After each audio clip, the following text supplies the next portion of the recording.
Should we be hearing anything? Is there any organizer here? I think we are just the future speakers. I'm wondering, just like you. Yeah. Okay. Hello, Elizabeth and colleagues. I see Dr. Mayaki and I think I saw Joe Puri as well. This is Gabriel Ferrero, joining from Spain. I haven't seen the run-off show, so if there is any of you can share it in the chat, maybe it would be great. By the way. Yes, Gabriel, buenas tardes. ¿Cómo está? Hola, Mayaki. Yes, I didn't see it either, and okay. I think there is an Hi, issue. Gabriel. Hello, hello, Merci. Professor Mayaki. Love to see you all. Okay, so Just you. good afternoon, good evening to everybody. So this is a major session of this spring edition of the Paris Peace Forum in Ben Guerir, which is devoted to the launch of this atlas, which we just made public downstairs in the large room. And for once, and I'm very grateful to those working on that on the Paris Peace Forum for choosing an acronym which we roughly can pronounce. I'm not sure we can understand it, and I'll be there in 1 second, but at least it sounds reasonably familiar in many languages. So ATLAS is the Agricultural Transition Lab for African Solutions. It is co-organized by the Paris Peace Forum, the Africa-Europe Foundation, which is represented here, and the Global Perspective Initiative. And I will be co-chairing this session with Rémi Rioux, who is on my left, and with our good friend Ibrahim Mayaki, whom I understand is online. This is the case. I can see the face of Ibrahim, so let's assume he is online. So we have 1 hour and 45 minutes ahead of us, quite a large number of issues, items, and speakers. So we will start with a short presentation of our vision for Atlas. Then we will have a 30-minute discussion on the vision we share among the partners of Atlas, what investment means in this occurrence, and we've just discussed that in the previous session, which was connected to the call which the Paris Peace launched on agricultural African food and food systems last year, and then what sort of Africa-Europe cooperation we can try and frame together. So, why did we build Atlas? Simply because I think what we have in common is that the transformative potential of African agriculture is today overlooked, and that we need to give a push. And this push is about investment. I don't need to re-enter into why Africa has a specific agri-food problem, the origins of that, the reasons for that. Let's jump to the conclusion that even if there are many challenges, which we now know, the solution lies in investing in African agriculture, which is very much the core of this issue, a dollar invested in African agriculture is the best dollar invested towards achieving 13 among the 17 of the present SDGs. In a way, this is where the call of last year led, which is the key issue is about investment. We know the challenges, and I don't think I need to spend a lot of time on this. The diagnosis is shared. We've tried to start addressing this with the call I mentioned from the Paris Peace Forum. Africa can be a major agricultural power. And in so doing, we created, like we very often do in the Paris Peace Forum, a sort of a multi-stakeholder platform, what we call a polylateralism, from both the North and the South, with the 9 new members which have been announced today. We now have an impressive group of 24 members, and I want to thank those who joined today and which have just been announced in the previous public session. So, the call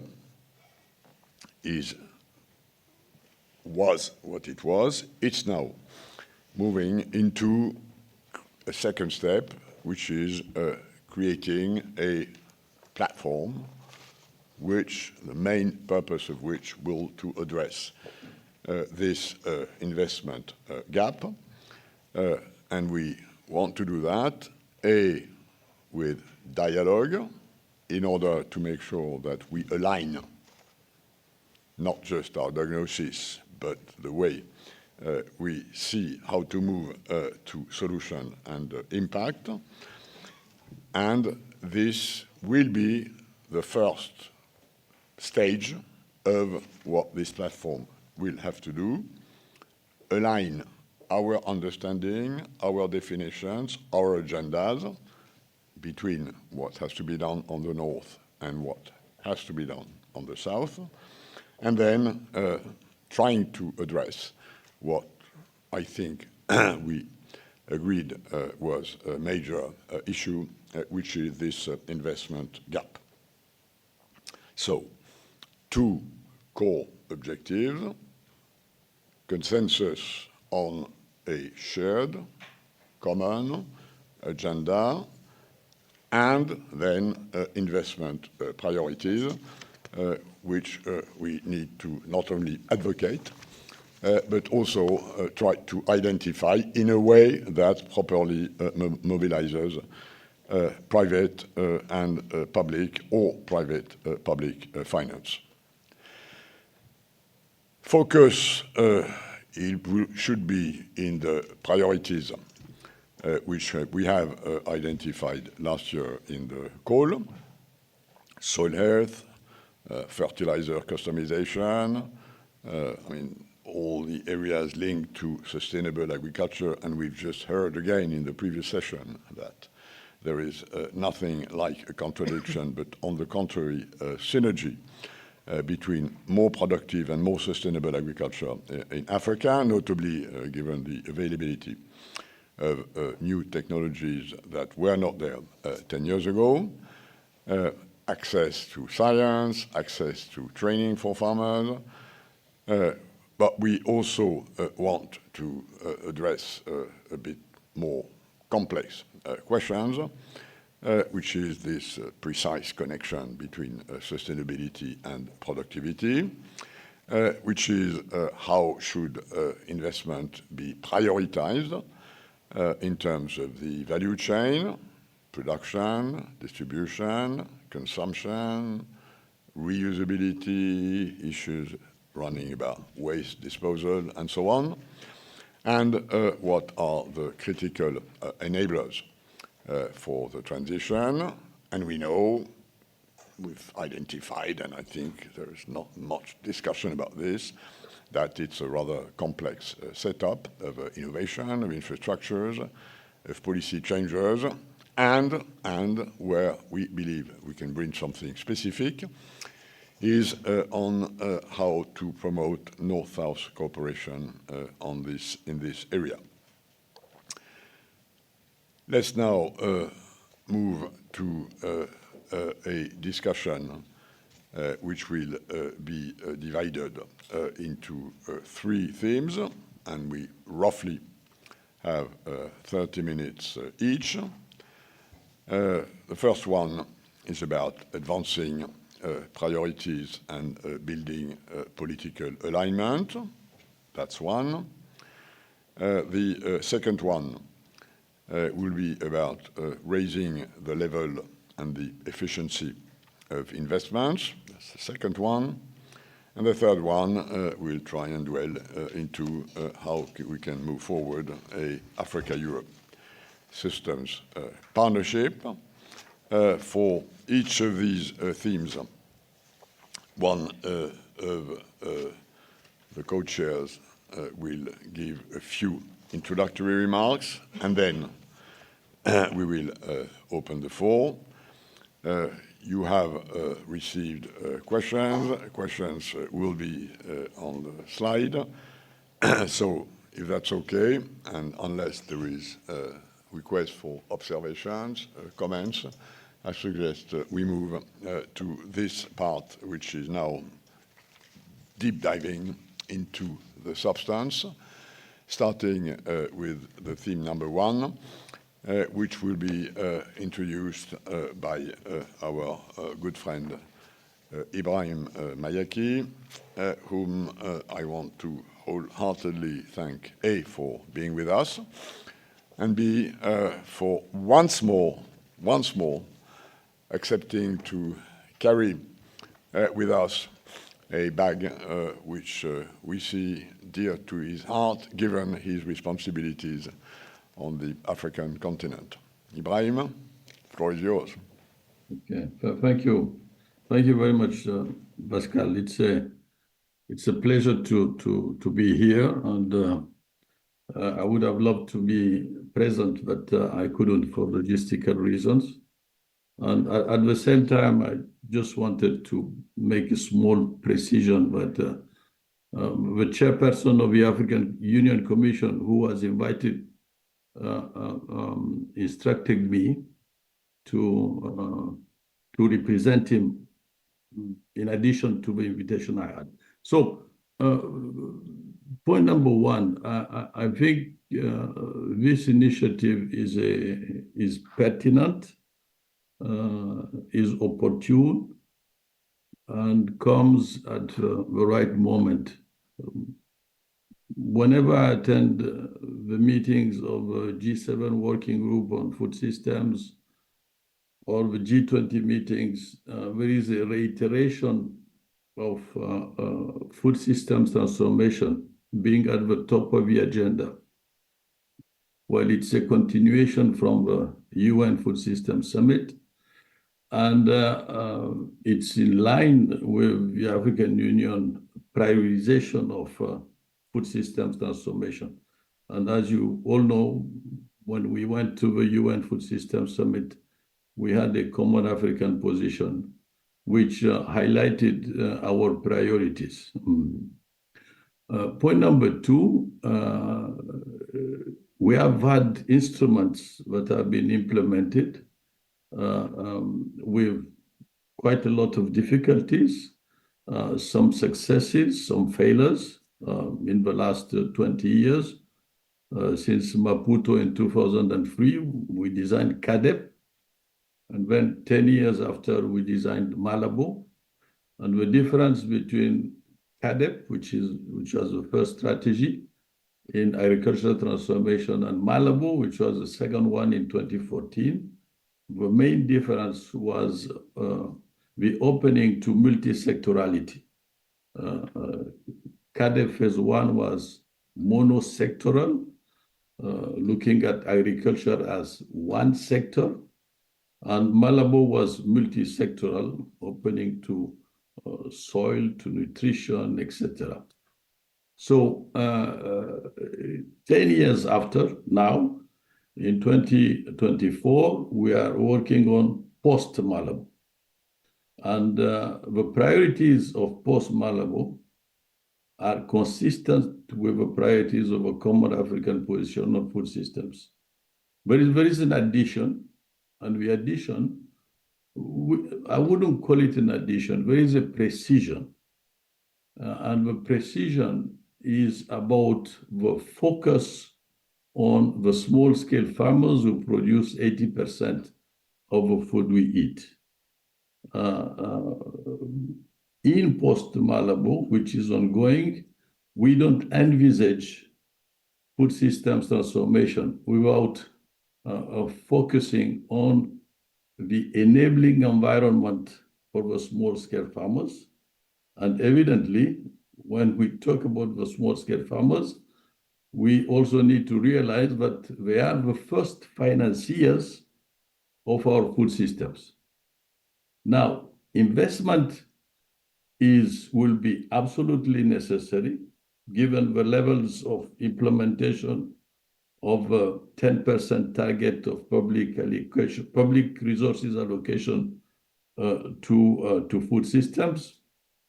And these investments need to be in complementarity with the focus that we have put on the transformation of small-scale farmers so that they become micro, meso, and medium entrepreneurs.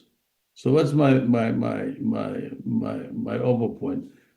The third point is that there is a strong geopolitization of the discussions regarding food systems.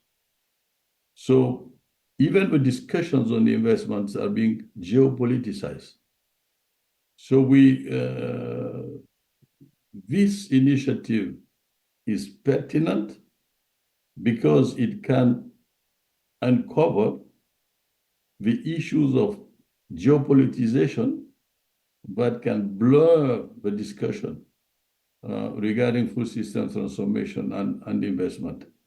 And the fact that it is geopoliticized in a complex and uncertain world need to make us reflect on the solutions that we will promote regarding pertinent investments. FAO has worked on guidelines regarding investment for quite a long time. I think these guidelines are being somehow reviewed. If I'm wrong, I'm stand to be corrected. But they are necessary, and they have to be, and that's my fourth point, aligned with the priorities, with the African priorities that are being defined in post-Malabo. So very briefly, in conclusion, 3 points. Our strategic framework regarding post-Malabo is being constructed. It is multi-sectoral, and that multi-sectorality is in coherence with a food systems approach. Secondly, we shouldn't forget to enhance the role and the transformation of the small-scale farmers. And thirdly, a point which I didn't mention, but which is important, is the absorption of a growing labor force is a macro issue, so that which makes look at agriculture much more in terms of multi-sectorality. And this is why another point that is highlighted in post-Malabo has to do with the linkages between agri, infrastructure, trade, and climate. So I will stop here and hand over to the speakers on this question, which has to do with priorities that I was supposed to introduce. Thank you, Pascal. Thanks a lot, Ibrahim, and thanks for recalling that aligning our agendas is probably a bit more difficult than before because of these geopolitical tensions.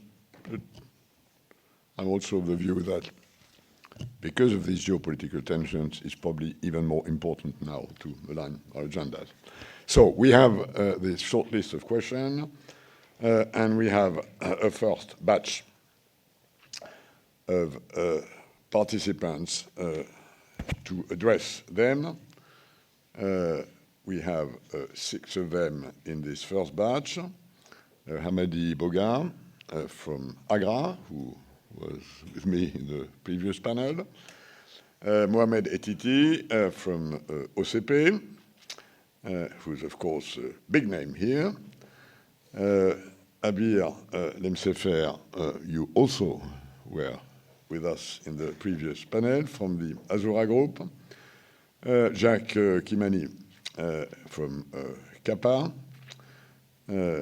with whom I also have a few collaborations. Rachid Serraj from UM6P, again, a big name in this campus. And finally, Carlos Eduardo, who is the director of Sea Carbon, and a Brazilian professor well known in these areas. So, Hamadi, you start, then Mohamed, then Abir, then Jack, then Rashid, and then Carlos. Yeah, thank you very much, Chair. I think echoing the words of Ibrahim Mayaki, we need to double down on all the previous commitments from Cardiff to Malabo to post-Malabo, because those commitments sort of capture the essence of what needs to happen. And we need to take stock, as we usually do during the biennial review, to see what is holding some of the countries back and working with them really to meet the commitments and to make the investments that are necessary to move the continent forward. Right now, the continent struggles with an import bill of about 30 billion annually, which is going to continue growing because we have a growing population. By 2030, 300 million more consumers in Africa. I think ahead of India, while China and Europe are slowing down. So that means that is an opportunity, but it's also a risk if we are not able to keep pace with the population and able to feed. So what does that translate into?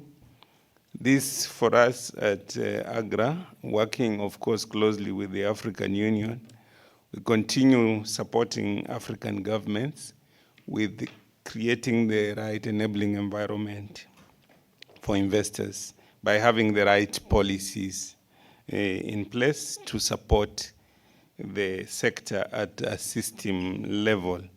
So I think working with Europe to learn from the experience of Europe, both from their successes and their mistakes, would enable us to have a transition for Africa that is unique, that is sustainable, and that is responsive to reality.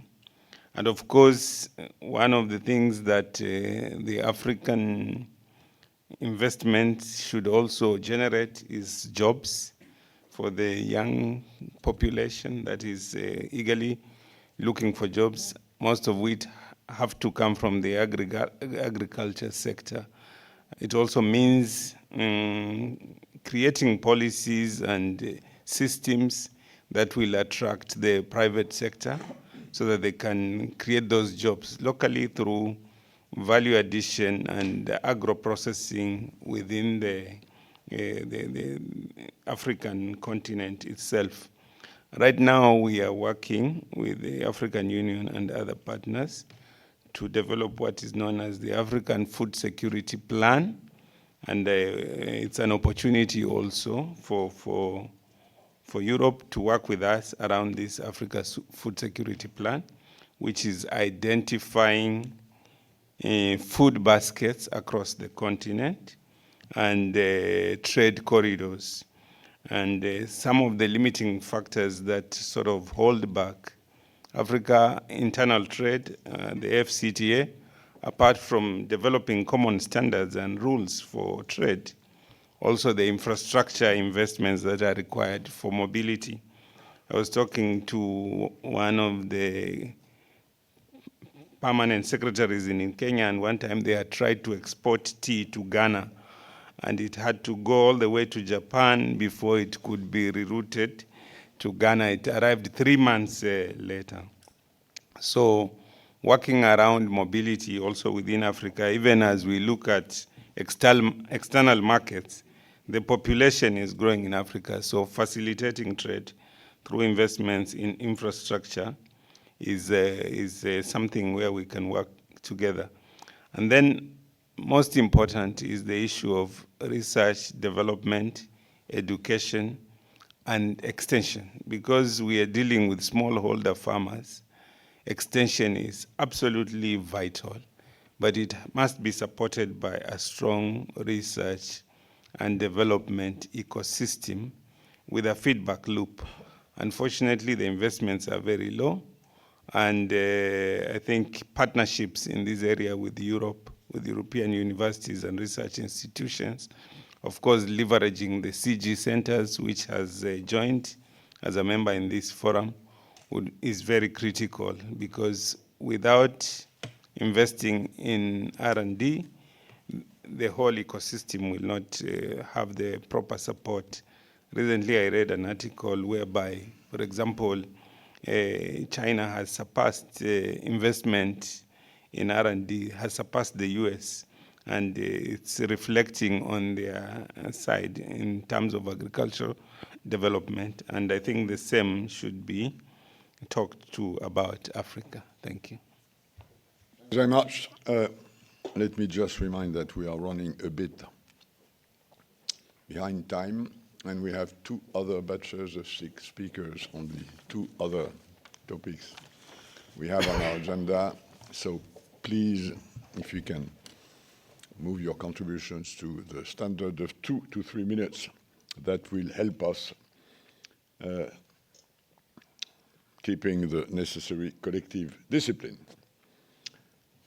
Mohamed, that's not specifically for you, huh? It's for everybody. No, I understand that we have to stop. It's just me to speak, and the others will give me their time. So thank you for your time. So just to speak about Africa Agri-food priorities, I think before that we need to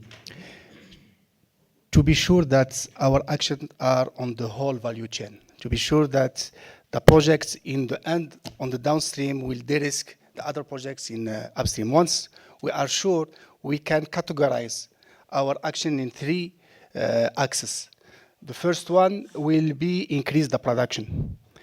Increasing the productions. The second one will be promote this made in Africa. And the third one should be to empower the local ecosystem. So coming back to the first action, to increase the productions, there is 2 ways to do it. The first one, and 2 ways simultaneously. The first one is to increase the productivity by introducing this mechanization, digital, using AI, but also to increase the productions don't means that it's not a sustainable agriculture.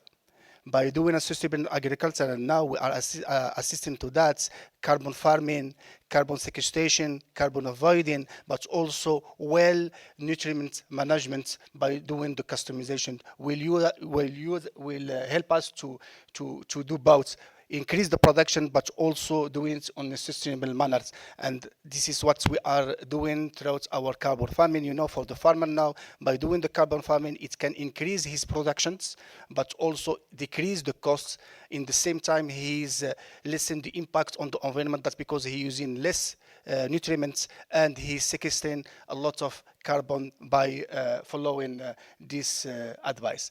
The second axis, it promotes made in Africa, but not only to produce what the inputs that it's used in the agriculture by leveraging on the local resources, but also to add the maximum value what we are producing locally in Africa. That's why we need to invest on the upstream value chain and also in the downstream value chain. The third, and it will be the last one, is to empower the ecosystem. We need to assist the farmer, the agro dealer, the retailers, the off-taker, young and women, by providing them the services that we spoke about before, but also by providing them this opportunity to markets, but the most important, by providing knowledge. Thank you. Thanks for establishing this standard. Mohamed, very well done. Abia. Alors, I'm going to try to be brief. So, well, I think that the framework needs to be the CADEP, still the CADEP, because I think it's the umbrella for all the continents, and I think that it is also the highest program for the African Union. But maybe when I read what should be the Africa Agri-food priorities, maybe we should translate the priorities into concrete projects for the continent, and maybe common projects across some subgroups of the continent, some coherent group for the continent, and maybe about, for example, water and irrigation, soils, land ownership. You have mentioned this, Mr. Pascal Lamy. The land ownership is a big subject in all the African continent, and it's very often a barrier to investment. And I think also having AFD around the table today, I think, which I know from my previous slide, AFD needs projects to finance projects. So maybe we need to give a kind of project approach to this alliance or this initiative that we want to create today. There is also, for me, maybe addressing directly the last and the two last topics, which for me actually are the same, a common charter or a common definition of sustainable agriculture. Is, I'm going to give you the business perspective of it, because I represent an African agriculture company. Maybe there is a time to create a common food standard between Europe and Africa, and not let us only between the hands of private companies who give us some standards. Alors, those standards are required by Europe, because if we do not meet those standards, we cannot export to Europe or meet the European market. But maybe we can think about a standard which will include all the African growers from on the continent. Of course, they need to scale up and to upgrade their technology, growing techniques, etc. But today, when we are producing in the African continent, we look how to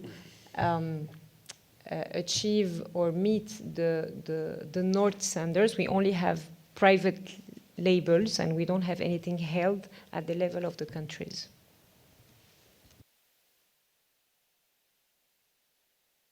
That's a very important element, which I think you're absolutely right in introducing. Jack? Yeah, thank you very much. I'll pick on a point that Mohamed raised in terms of increasing production. At the Climate Action Platform for Africa, CAP-A, one of our priorities is looking at smallholder farmers and how smallholder farmers can be able to be valued and active contributors in providing a global climate solution through climate-smart agriculture. A lot of times, I think we view smallholder farmers as hapless victims, and bystanders as we speak about, looking at how to address the issues of climate change. And I think to the extent we can be able to leverage, some tools, some innovations that we have, and part of that is tapping into markets like carbon markets, which is part of the work we've been doing to look at how carbon can support and sustain the kind of interventions that are needed by providing finance and also revenue. So we've been connecting some dots alongside our partners. We've been looking at being able to bridge some divides and connecting some dots along some opportunities from a soil health standpoint, thinking around how you address acidity, how you can be able to improve fertilizer use, how you can also be able to maximize productivity and reduce soil erosion, and allowing that we can overcome some of the siloing that happens in this sector from both an implementation and financing standpoint.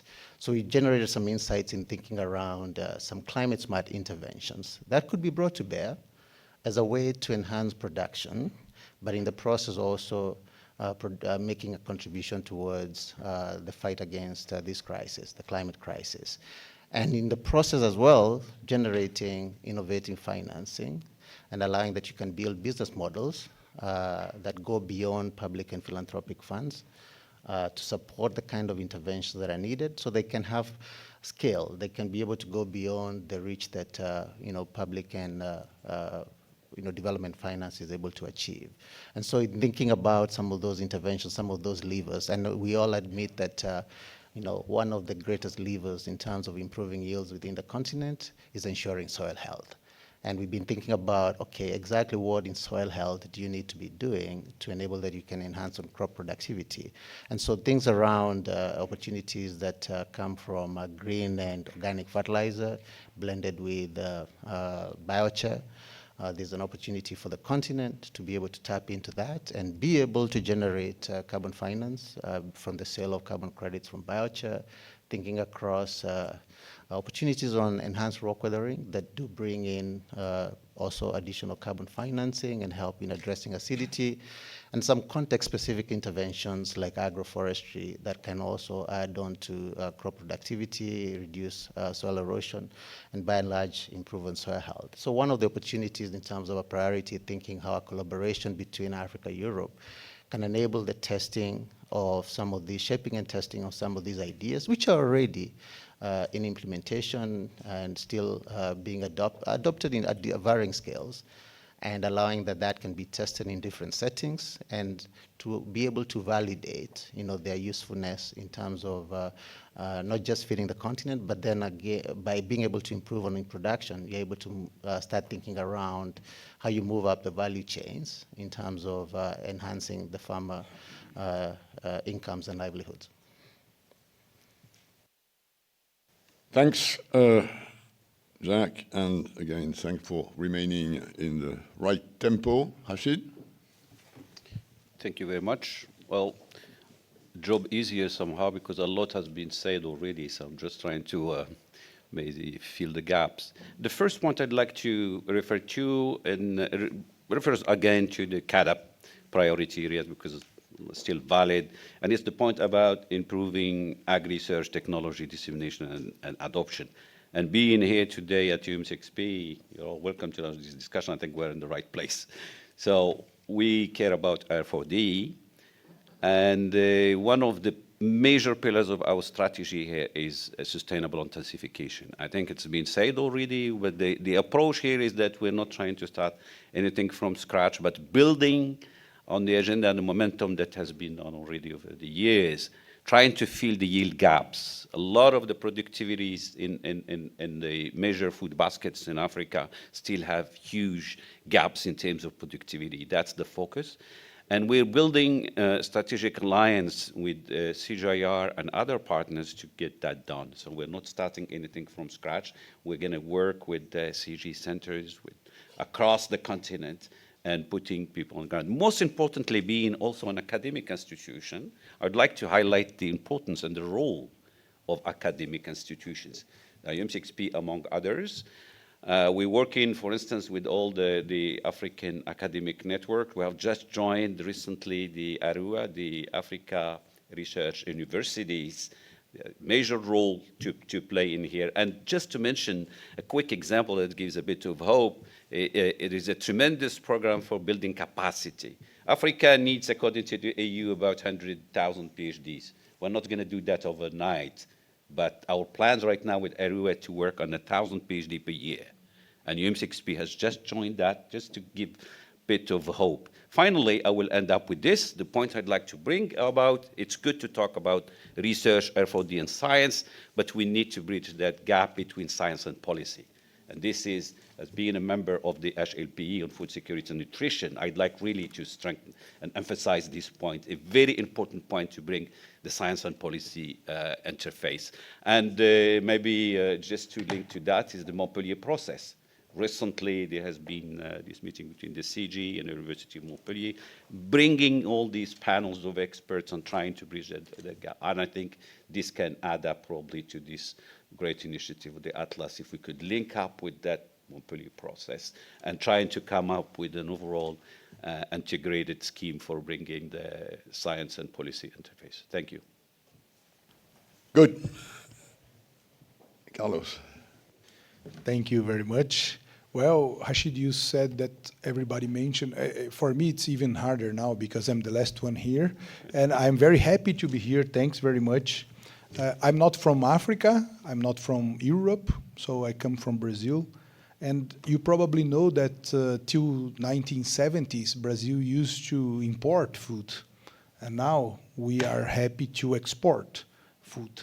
So I think we have plenty of opportunities to collaborate. I'm from a center in Brazil called Center for Carbon Research in Tropical Agriculture. And I came here to really offer the collaboration, to put in action activities that we can do together. My friends here, Jack and Mohammed, they mentioned about soil fertility, soil health, biochar, carbon sequestration. That's all we are trying to do there to make our agriculture even more sustainable. I do believe that agriculture in Brazil is one of the best examples of sustainability in agriculture. But we also have a lot to improve. So I think we can do this together. This center is to generate knowledge, technology, innovation, training of human research, dissemination of carbon-based solutions for tropical agricultural systems, and reconcile the growing demand for food, fiber, fuel with sustainability, not only environmental, but also social and economic. So I hope I had a longer speech here, but just to finish, I think we can, our soils, our climate are very similar, very similar. We already have, I was talking to Jack just before we started, we have collaborations with 5 or 6 countries in Europe, and I spent years here sampling soil in Kenya and other places. So they are very similar. So part of the solutions we have in Brazil, with some adaptations, they may be useful here. And you already have knowledge enough for us to put together all these solutions. So finally, I think the markets are asking not only the domestics, the domestic market, but the other markets are asking for reducing greenhouse gas emissions, increasing soil carbon sequestration, and also those are additional challenges we have to do. Biochar, as you said, and other techniques are important to help us on that. Thank you very much. Okay, so it can be done in a nutshell, which is a good transition to the next theme, which is about raising the level of efficiency of investment. It will be introduced by my other co-chair, Rémi Rioux. You have the questions on the slide. Rémi, floor is yours. Merci beaucoup, Pascal. Good afternoon, everybody. Very pleased to be with you for the launch of this Atlas platform and commit, of course, AFD to fully support and participate. We never forgot agriculture at AFD. Sandra Rullière is with me, the deputy head of our agriculture division. It's about $1 billion investment last year, 2023. About 10% of what we're financing globally. A third of it, I would say only, but a third of it is in Africa right now, which is a way to measure the challenge, of course, of financing agriculture in Africa. We know there's a massive market failure here. The figures are in the preparatory documents, so estimated around 200 billion annually financing needs that we should find ways to cover. So of course part of it will come, Ibrahim is right, from the farmers themselves, so grassroots level. Part of it will come from the governments, and I remind everybody that according to the Maputo Declaration back in 2003, more than 20 years ago, African governments committed to devote 10% of their public spending to the agricultural sector to achieve 6% of agricultural growth per year. And as you know it, we're far from it.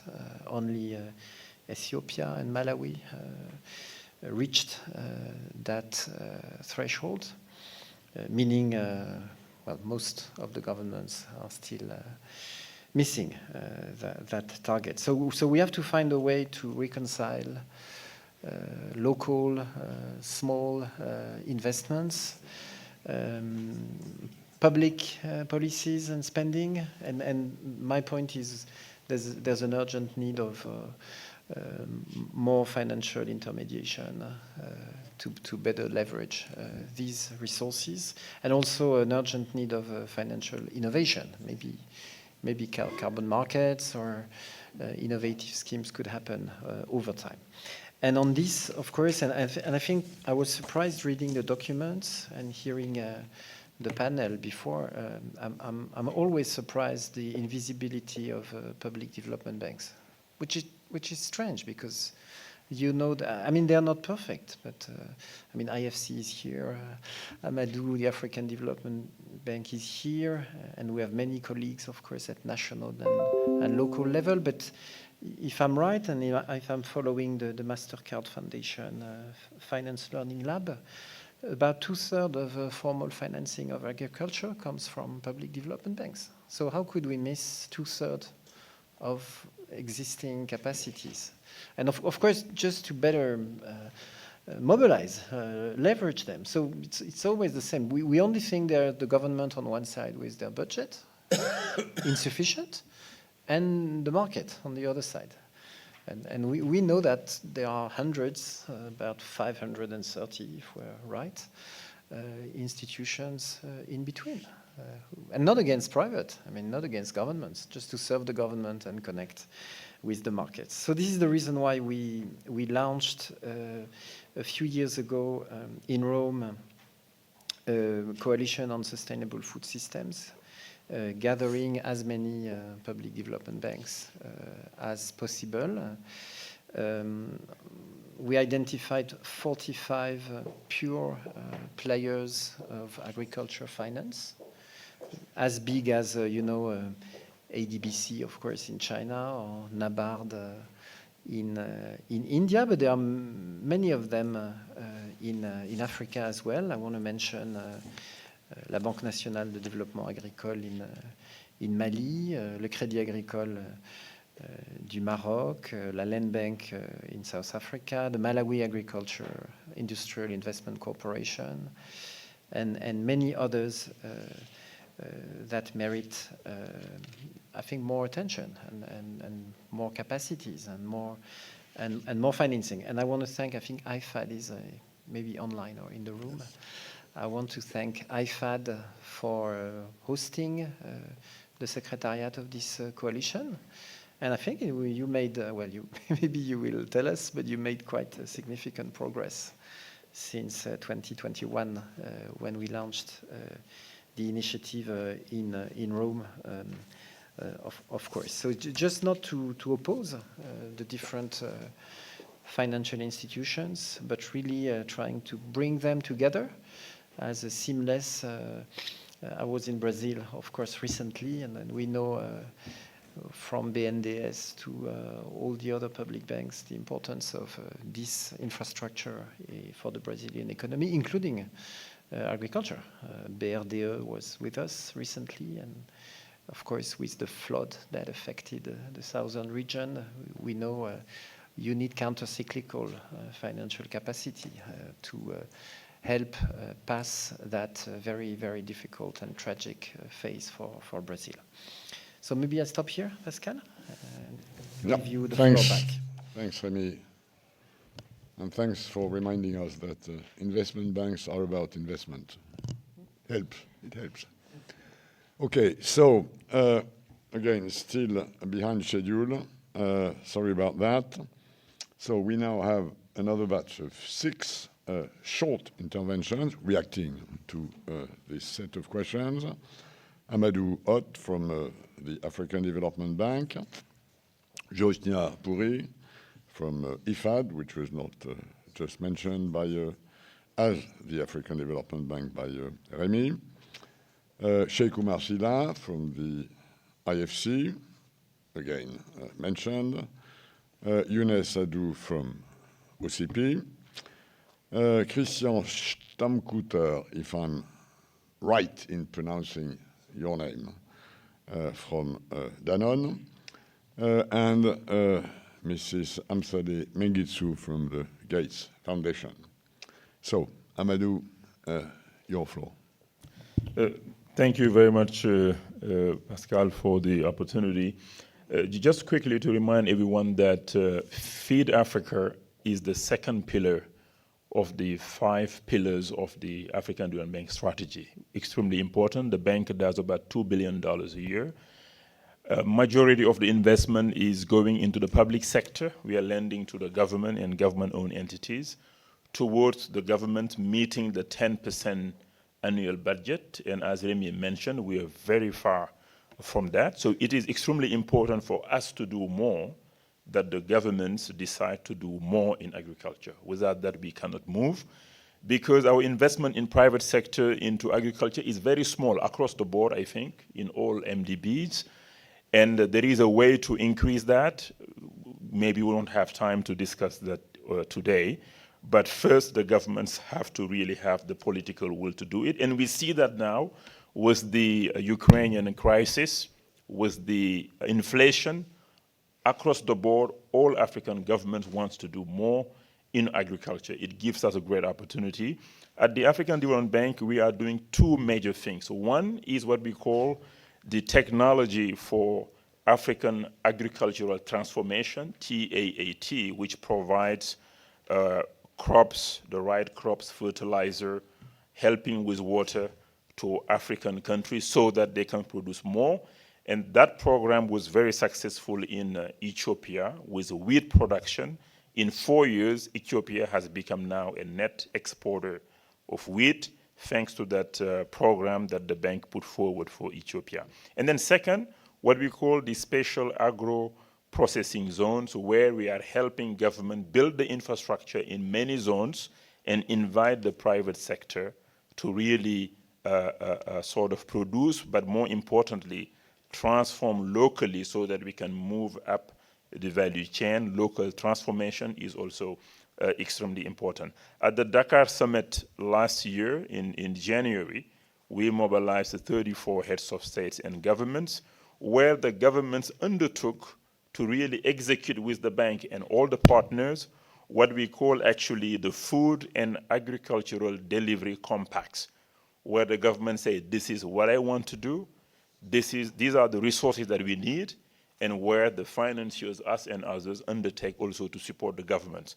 The African Development Bank committed $10 billion over 5 years, and hopefully by 2030, we'll double that investment every year to become $4 billion, because agriculture is key. And I think working together with all the partners, I think we can make it happen. At the Dakar 2 summit, I think in total we mobilized about $72 billion of commitments. But now commitments into reality is very different. We need the projects. And also mobilizing the money is not always enough. We need more efficiency, because in many countries, the agencies or the ministries of agriculture are not efficient enough to execute fast. So technical assistance here is extremely important. Thank you very much, Pascal. Thanks a lot. Yes.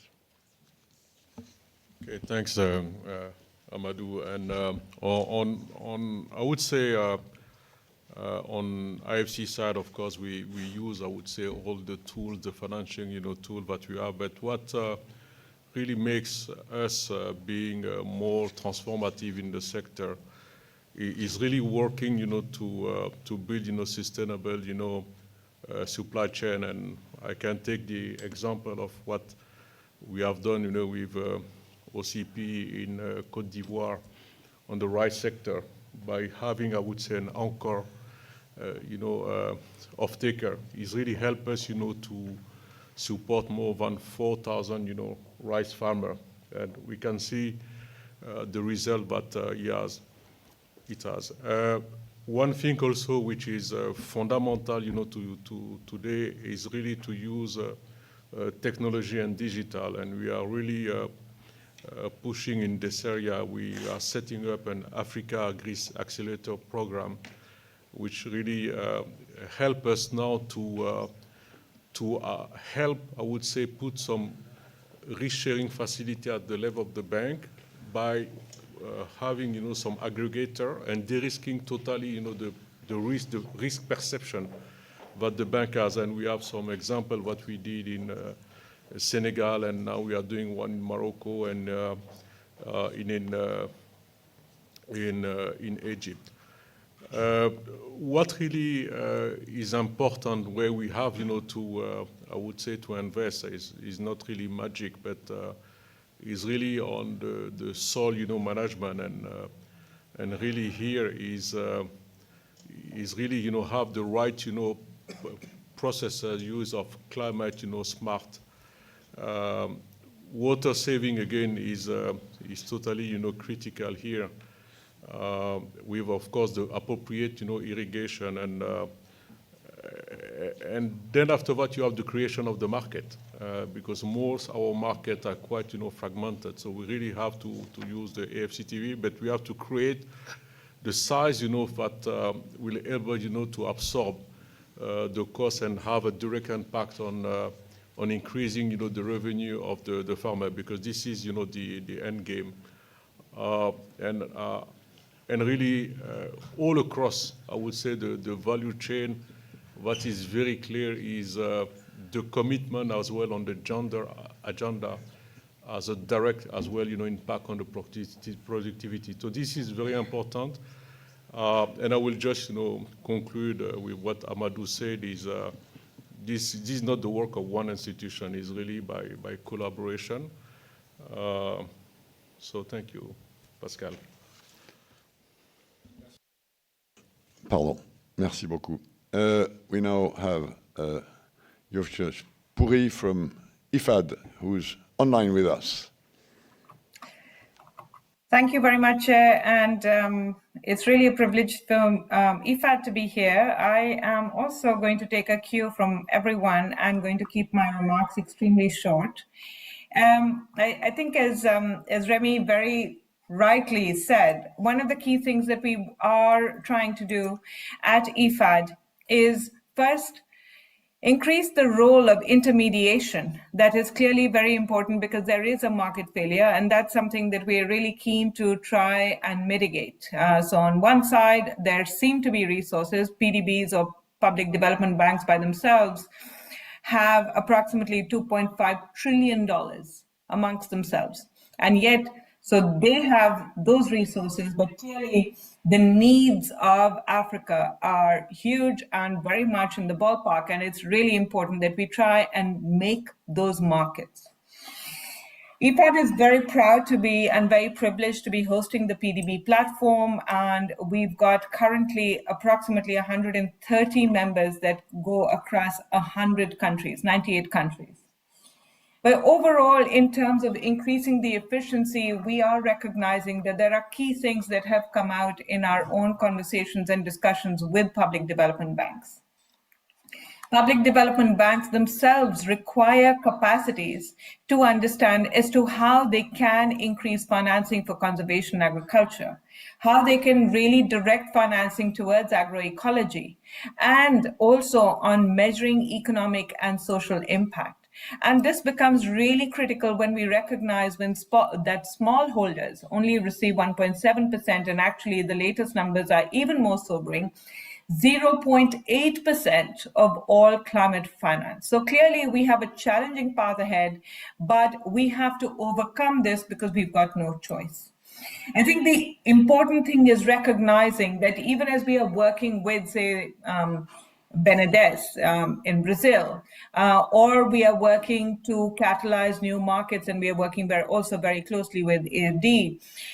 It is important for us to recognize that in many parts we are wanting to create and devise new markets that are open to green financing, that are open to conservation agriculture, but are also simultaneously not ignoring smallholder farmers.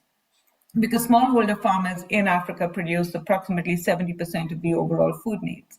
So in this context, what IFAD is doing is creating these hybrid as well blended platforms that are marrying the risk appetite of various stakeholders and bringing in large multilateral actors such as the Green Climate Fund, such as ourselves, but also bilateral actors, for example, the Nordic Development Fund, for example, many national bilateral actors like the Danes.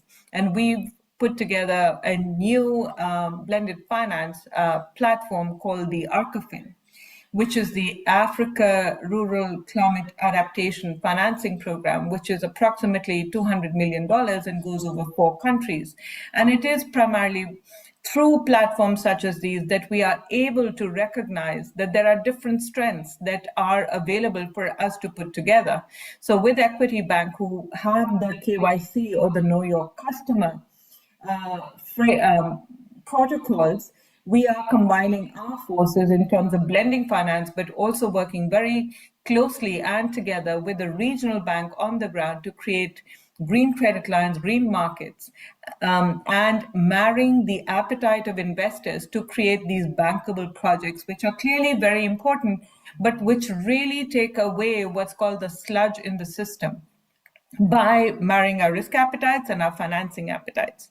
The second example really that I want to raise is that of the Inclusive Green Financing Program, which is also a multi-country program that goes across, the vision is to actually have 11 countries in Africa go all the way from Senegal to Djibouti to create this green corridor. And again, with our collaborators in France, with our collaborators across several bilateral donors as well as multilateral donors, we are really envisioning as to how we can create new markets on the ground that are catalyzing green investments while still providing for low interest rates or concessional interest rates that are clearly really important for smallholder farmers and for vulnerable groups, but not discounting the importance and the necessity for large, for financial sustainability of most of the systems that we clearly need to cater to.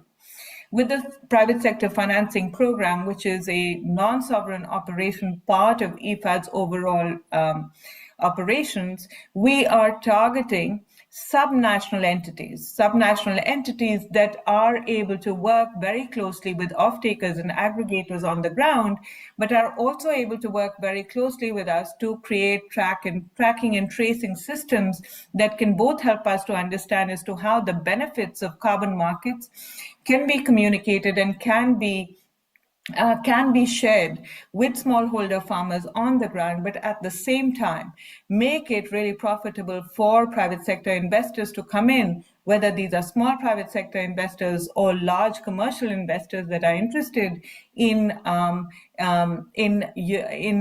investing in low-income and low-middle-income countries.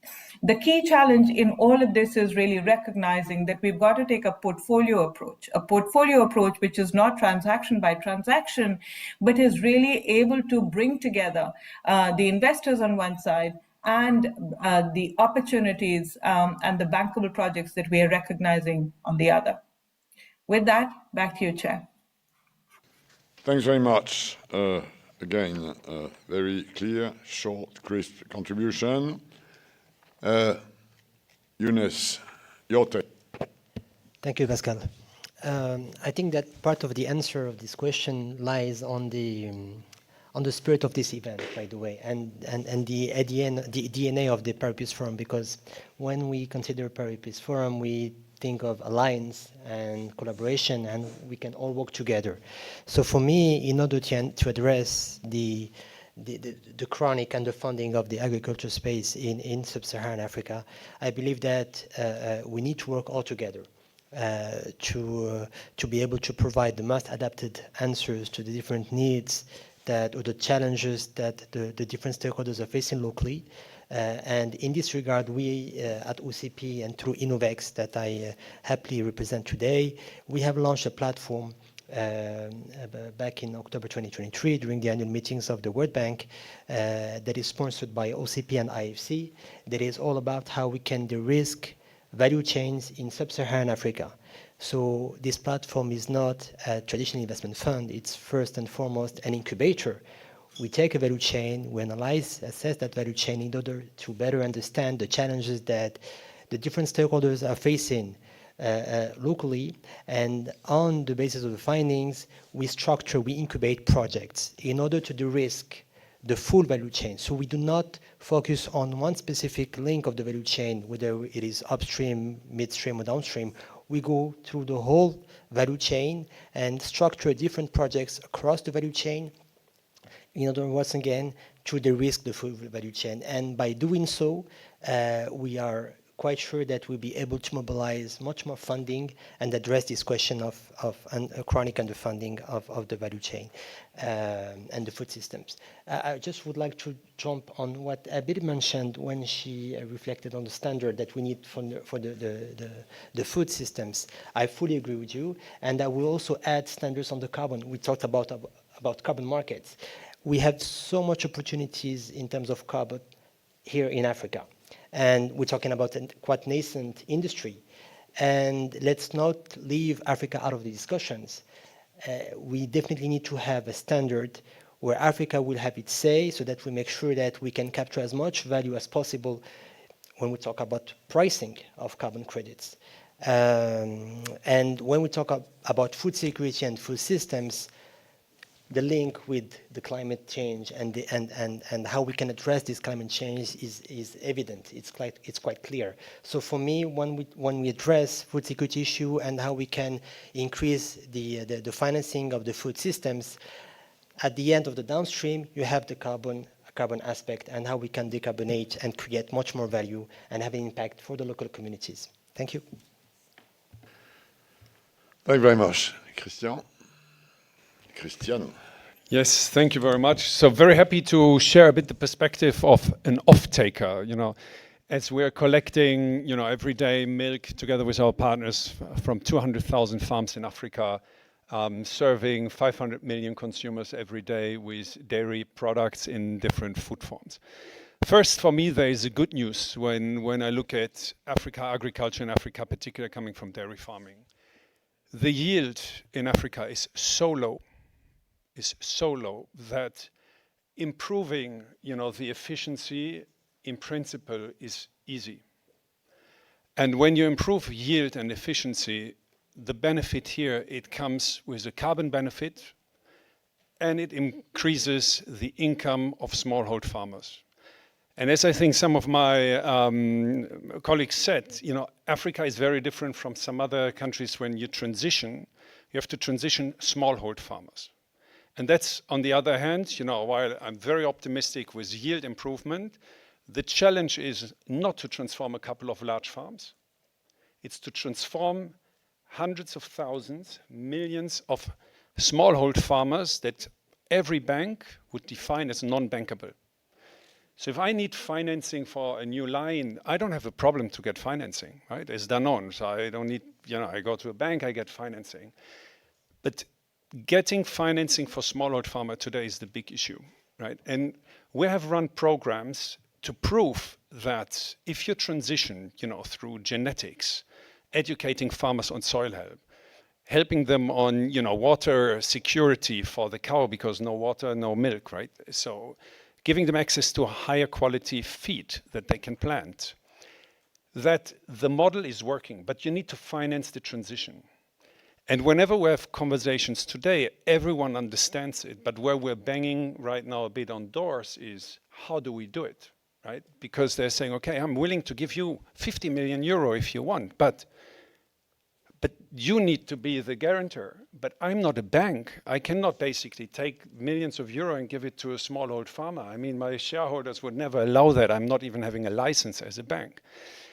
And we need to really make sure that we create access, through blended finance. We need loans, yes, but we also need grants. We need insurance. We need to do that for smallhold farmer at scale, because we don't have a lot of time to convert those smallhold farmers. And here we're still discussing, sorry to say, with a lot of goodwill, but very little pragmatism today in the solution. And here I just, and we have very good conversations, but here, I would just really urge us all to find the solution and go with it. The programs are there. I think also when I hear from others, that have tested programs, I think there is a lot of scalable programs to make Africa an agriculture powerhouse. Without the transition financing of smallhold farmer, this is not going to work. And that's really where we have to collectively crack it, maybe creatively. I'm not a finance expert, I'm a business expert, to really make that transition. So that's my contribution to it, but let's try to find that solution. Thank you. So, the last mile. Focus on the last mile.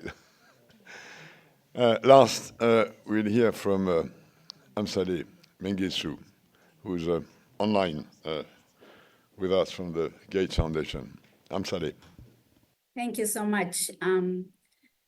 Maybe the perspective of a private philanthropy organizations, our focus is really about increasing productivity and resilience for smallholder producers, both in Sub-Saharan Africa and South Asia.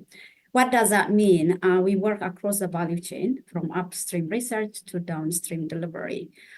Really, it's really looking at what are the breakthrough technologies, both in livestock and crop, and see how those breakthrough technologies can be delivered to smallholder farmers. So in terms of research, I think a couple of you mentioned about the CG centers. I think we partner with CG centers and others as well. Looking at in terms of the downstream delivery work, the farmer-facing work, is really how do you get the innovations that are already available to the smallholder farmers by looking at also what have the countries have prioritized. Where is the commitment of the government? It has to be a country-led, government-enabled process, because I think as a private donor, we cannot do the role of the government. The government has to have the right policy in place, also make the right commitment that agriculture is a pathway out of poverty from the country, for the country.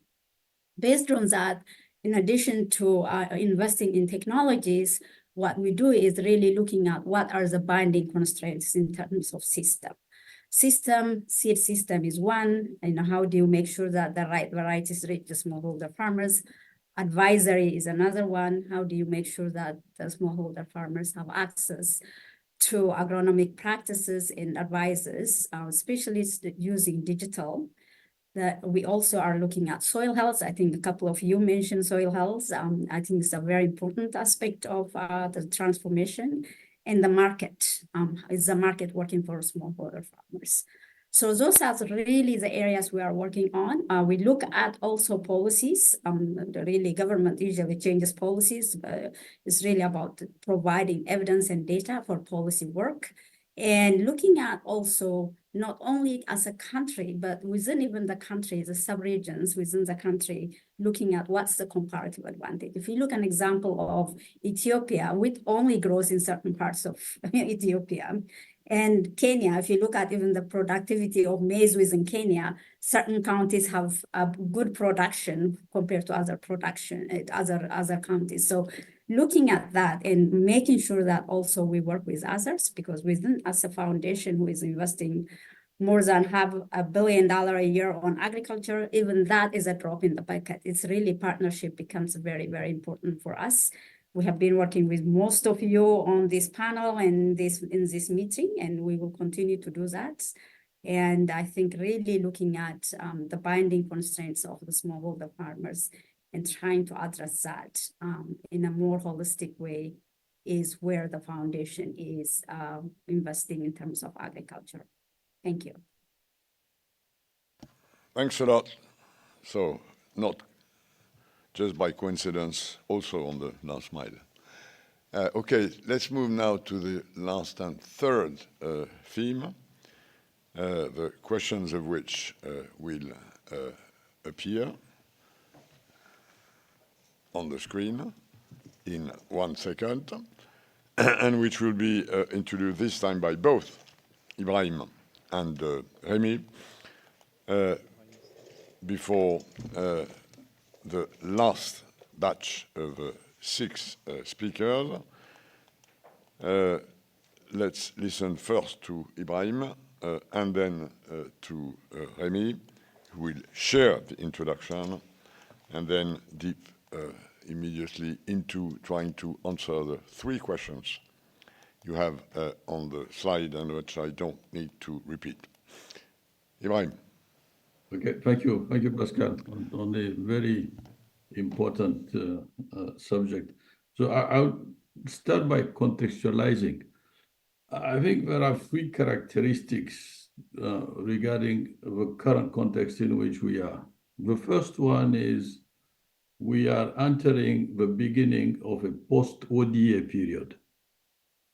And it's important to enhance it because it has a direct effect on development models in the South, and particularly in countries which are depending on ODA. The second aspect, which is linked to the first one, is that in addition, the geopolitization I was mentioning is transforming the content of what is post-ODA with differentiated interest, and I will not go too long into that. The third aspect I wanted to highlight was the expressed wills here and there of protectionism. I was listening yesterday to some politicians after the European elections, and I heard one of them, which was not a small politician, saying we should stop importing products like Kenyan green beans. By the way, last week I had a steak with Kenyan green beans. But just to mention that propensity to diffuse ideas regarding protectionism. So this is somehow the world in which we are. Now, in this world, and that's my second point, I think the construction of a cooperation between Europe and Africa is fundamental because it can allow us. Well, I think the first point I want to make on this, we are the 2 regions of the world which have the highest potential of designing common objectives. And it is important because of our history, because of the interactions that we are currently having. So the key issue there is how can we define pragmatic common objective? Evidently, we will continue cooperating in science. Evidently, we'll continue cooperating in R&D. Evidently, we'll continue cooperating in transfer of knowledge, etc., etc. But the key issue is when we look at the long term, how do we define common objectives? We know that on the European side, the main issue which will be enhanced is migration. We know that on the African side, the main issue that will be enhanced is development. And behind development, as the paper is highlighting quite intelligently, is the whole transformation of the agri-food systems, because it will allow us to create employment. And we know that we need to create 400 million jobs in the next 20 to 30 years. So employment is a question of stability. And the absorption of that labor force needs to come from the transformation of agri-food systems. So we can have a common objective which can help Europe manage migration and Africa manage development, but it has to be in a totally frank, sincere way. And once we get this common objective, then we can derive practical projects, practical issues, so that we can follow their implementation. And I will stop here. Thanks for this broad framing of the issue. Remy. A few words. Of course, it's a bit awkward to explain this morning what will be the direction of travel on the European side, and I'm not an expert, so I will leave the trade issue to Pascal, which is of course so important for agriculture. I will simply defend and explain in a few words what we built since 2019, the last election, and with the so-called geopolitical commission at that time. I think a serious attempt to redefine the relationship between the African Union and the European Union, which started with immediate visits by President von der Leyen and many commissioners in Addis, which was a first. And this AU-EU summit in Brussels that called for a deepened, a renewed partnership between the two continents, it translated into, I think, an innovative effort to better articulate all the instruments by the European Union and its member states. So this is what we call the Team Europe, with GEFIC, the public banks, with EIB, the European DFIs on the private sector side, the practitioners network on the cooperation agencies, and more export credit agencies also identifying their own pillar. And all these instruments working together, incentivized by the means of the European Commission. And through Ibrahim, I think this system is really moving in a post-ODA world.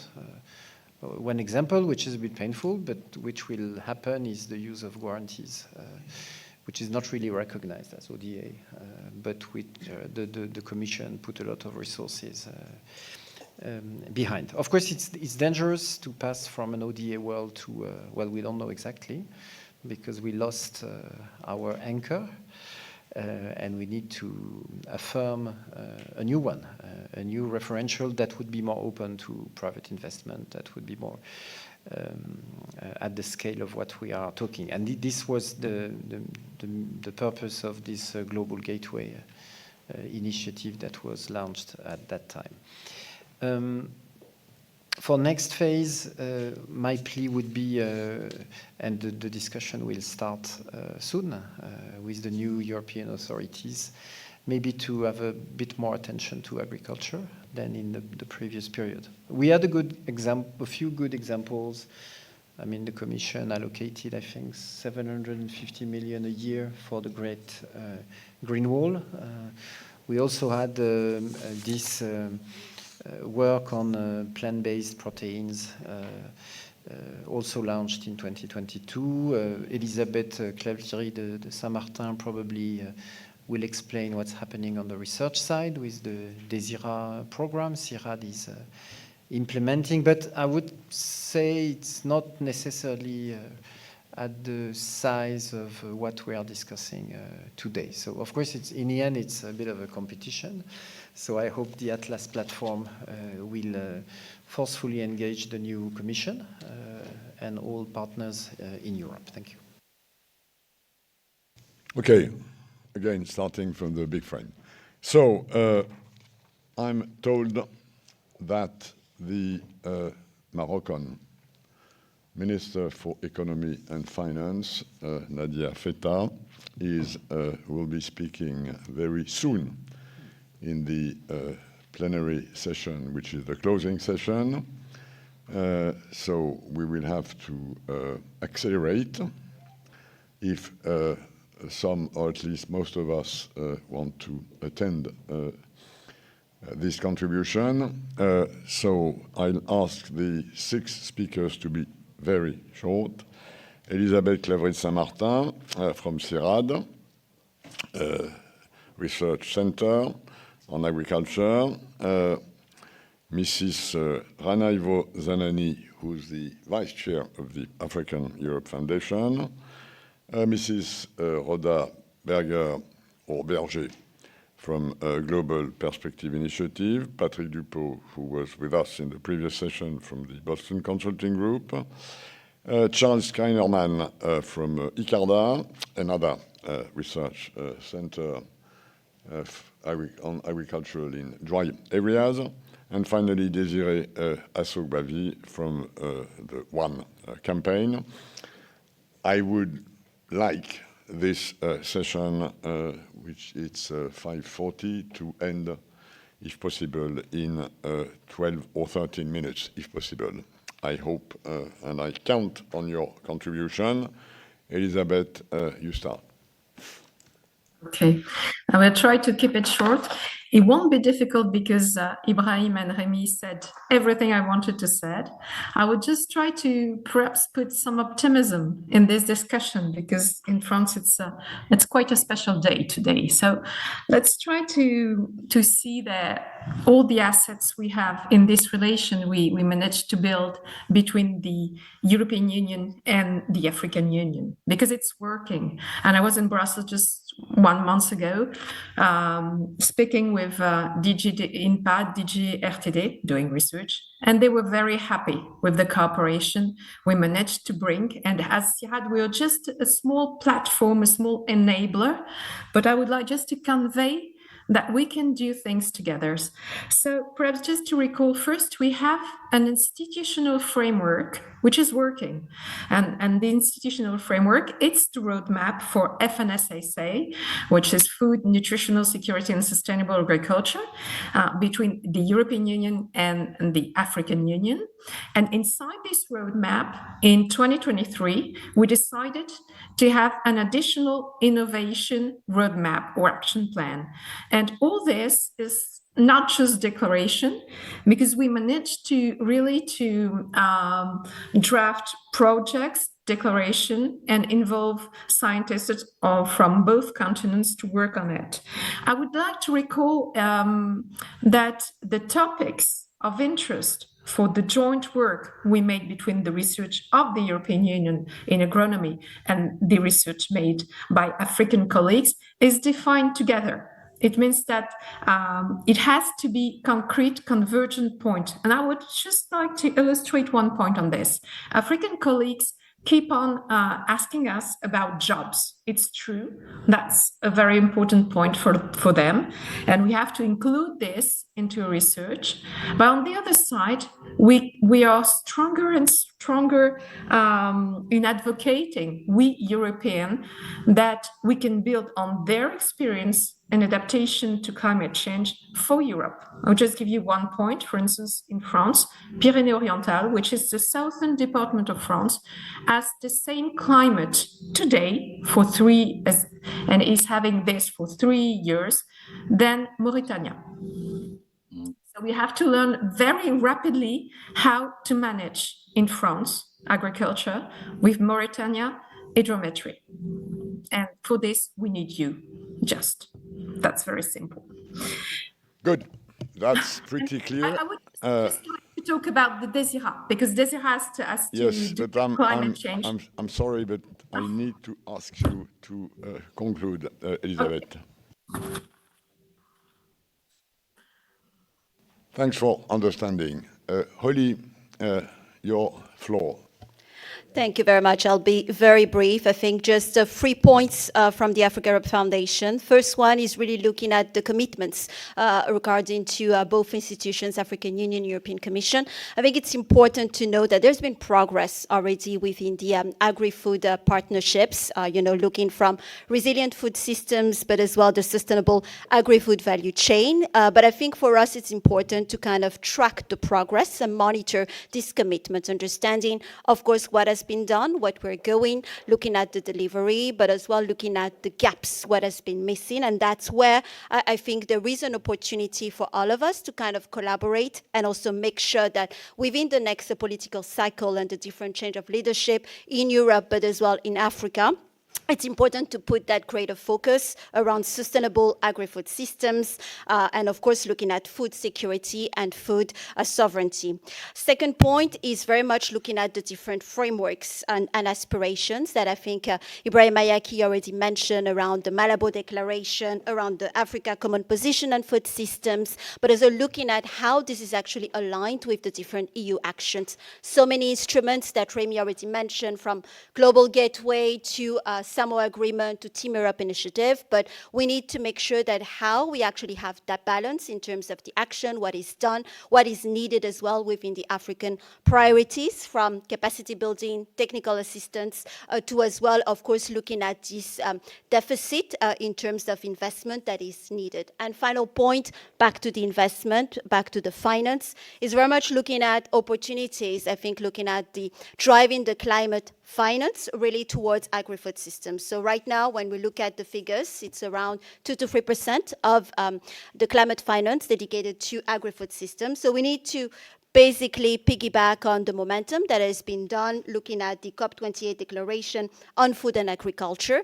How do we ensure that we can factor, for instance, food system into the revision of the NDC ahead of COP30 in Brazil next year, but as well looking at how do we allocate a greater share in terms of adaptation finance going to agriculture in particular. And back to what has been mentioned already several times, I think the potential of carbon markets, it's something that we of the foundation really see has a great opportunity within the Africa partnership that we are very keen on exploring as well. So I'll stop here. Thank you.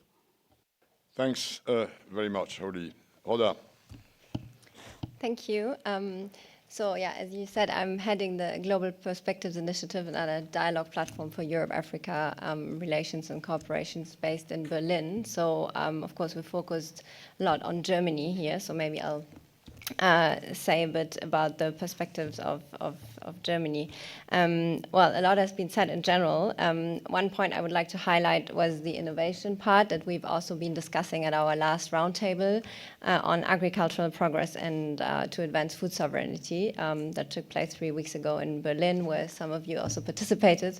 So very happy to continue the conversation here.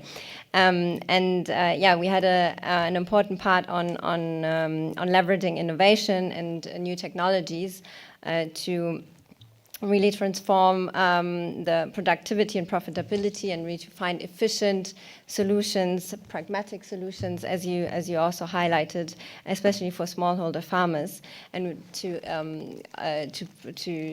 enable the shift from agriculture to agribusiness in the end. And I think Germany and Europe, and especially Germany, can do a lot in terms of investing in this ability to leapfrog of the African continent. We can do a lot in terms of investments, but as we've all agreed on, I mean, there are ODA budget cuts also in Germany, heavy budget cuts that we've been discussing every day all over the place. So it's not ODA money that will do the case, right? So we need private sector investments, we need VC investments, I think, especially in the space of new technologies, innovation, new companies, driving change in the agricultural space as well. And Germany can certainly also do a lot in terms of technical assistance and develop and consulting in terms of developing the right regulations, but we need to scale our initiatives that we have ongoing right now. There are lots of small projects, but I think there needs a system and an umbrella somehow. But for all this to happen, I think there's still, from what we have experienced in Germany, a lack of understanding, a lack of knowledge in terms of local developments, the difference between different countries on the continent, and to bridge that, I think we need more conversations, more exchanges, more partnerships, more collaboration, and as it was said before, and trustful partnerships, because without this continuous exchange, I think we'll not get there. And I do see a lot of gaps here in Germany. So I'm happy to continue the conversation with all of you here, and I think the Atlas platform is a great, or the Atlas Lab, a great platform to do so as well. So happy to continue. Thanks very much, Rhoda, and again, sorry for rushing you. Patrick. Yeah, so everything has been said. I will just add 2 points. I will re-insist on the need to change the narrative. If we want to change the reality of the underinvestment in Africa, we need to change the perception of this underinvestment. I think there is a massive underestimation of the downside risks, which I think you mentioned, migration, climate, and so on. There is also an underestimation of the upside of investing into African agriculture, because if public sector and ODA do not invest enough, 5 to 6% allocated to agriculture, for FDI, so foreign direct investments, only 3%. So we really need to foster more private investment in Africa, and for that we need to change the narrative again and again and again. Repeat it, pedagogy is the art of repetition, and I don't see agriculture at the right level in the COP, G20, all this discussion. It's absolutely not at the right level. It's a side discussion, while I think it's the biggest discussion that we should have on climate at COP. Number one, so narrative. And the second one, we didn't talk about the demand side. I think what we did with the avocado, where $1 avocado put on a piece of bread is sold $15 in New York or Paris, or quinoa with Peru. I think there is a lot to do in promoting African products, orphan crops, you name it, fonio, whatever, in the European markets. That will also create a demand pool, which I think will be helpful. Well done. Thanks a lot.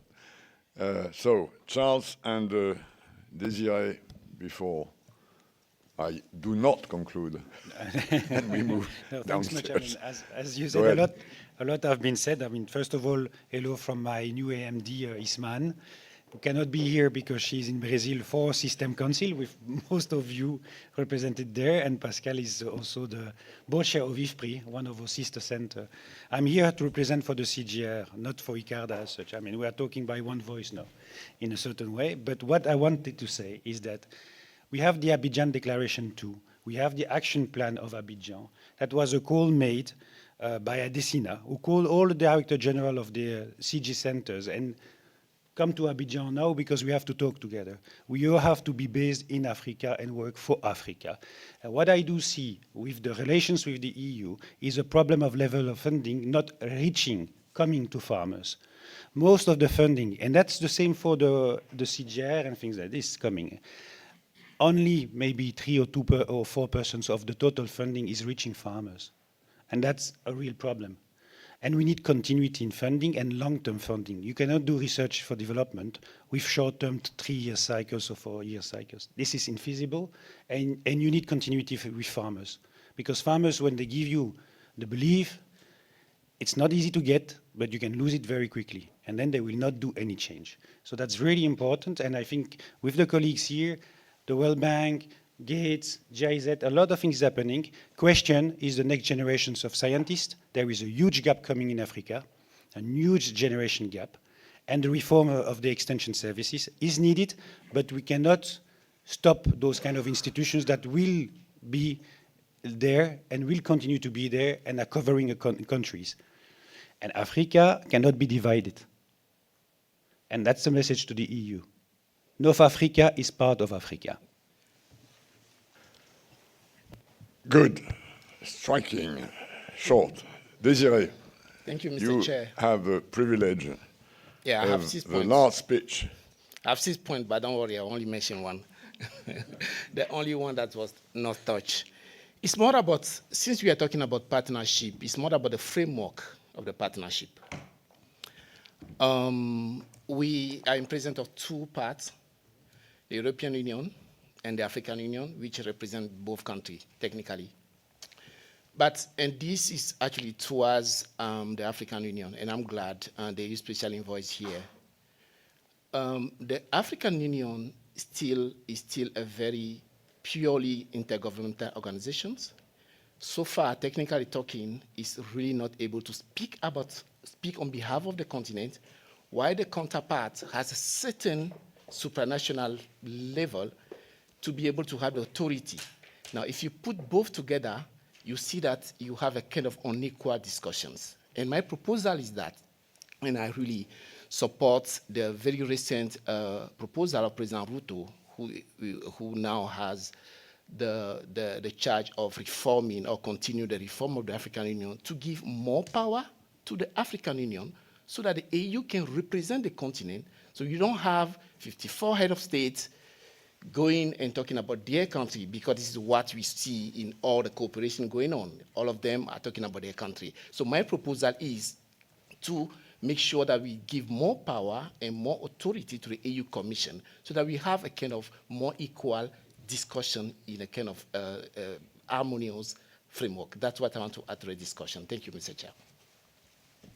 Thanks, Desiree, and thanks for, as an African, expressing this European dream, which you just, which we just announced as a practitioner of that for many years.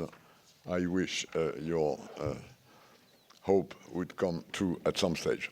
Okay, so no conclusion, apart from the fact that this roundtable is an incredibly rich gathering of different views, different perspectives, and that extracting from this wealth of goodwill and expertise things to be done is our next challenge. We now know we have a formidable group. We now know we have plenty of ideas. We now know that if we were to spend a night together, we would be collectively able to write what a proper, usable EU partnership would be on this issue. Let's not do that. Let's jump directly to getting things done. I think it's doable. Many thanks, and let's rush now to listen. Yeah.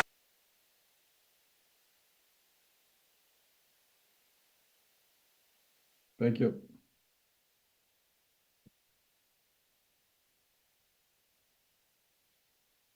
Thank you. Thank you. Thank you.